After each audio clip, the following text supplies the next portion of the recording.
Began as a routine accident, but when it was over, a Shreveport woman was lying in a pool of blood at the Shreveport Police Department, and the police officer who had been with her wound up being fired. KTBS 3's Chrissy Coyle joins us tonight with more on this story you'll see only on 3. Chrissy, this was all caught on videotape? Well, Jody, at least some of it was, but a lot of this case revolves around what wasn't caught on tape. We want to caution you, some of the video you're about to see is very graphic. After Angie Garbarino had a wreck, Shreveport police took her in on suspicion of DWI. As this video shows, she was very argumentative. You're not going to let me call anybody. You're not going to let me call anybody. No, I need to call somebody. Well, I know we have some rules we need to follow. We need some rules, and I have rules too. Officer Wiley Willis was required to read her rights, but Garbarino was insistent on making a phone call.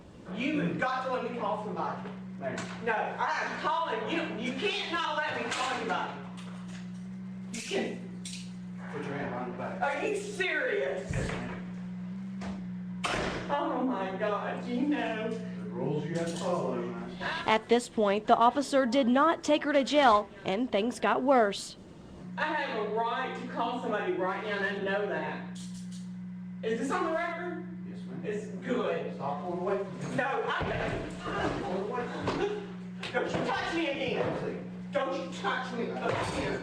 Garbarino later got up to leave. Get away from me! Get away from me! Get away from me! Ow! God, I'm going to call up. Seconds later, You understand, ma'am? Yeah, I understand. the officer stops the tape. It's not known what happened while the tape was off, but when it comes back on, Garbarino is lying on the floor in a pool of blood. Lie down. Lie down. Don't move. Another officer comes in to look at Garbarino, then walks out. Garbarino's lawyer says she suffered a broken nose, a severe cut on the forehead, 2 broken teeth, and bruises on her arms and shoulder. Attorney Ron Machota says Garbarino was not driving drunk that night. As to what happened at the police station, he says, quote, the whole situation could have been avoided if the officer had followed procedure. Now, Officer Willis was fired a little earlier this month. His attorney, Aaron Brainerd, says the officer did not beat Garbarino and that her injuries were caused when she fell while being taken to jail. After she refused the breathalyzer test, he turned, in accordance with standard procedures, he turned off the video and saved it.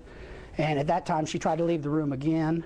He tried to stop her, and in that process, she fell and injured herself. Although very unfortunate, her injuries were caused by her own erratic behavior, her failure to comply with lawful, reasonable, and standard instructions for arrested persons.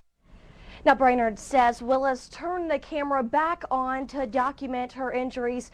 Police administrators decided not to file charges against the officer, saying no one knows for sure what happened. Police Chief Henry Whitehorn issued a statement saying it was something that needed to be handled internally. Jody says there was not enough evidence to pursue criminal charges.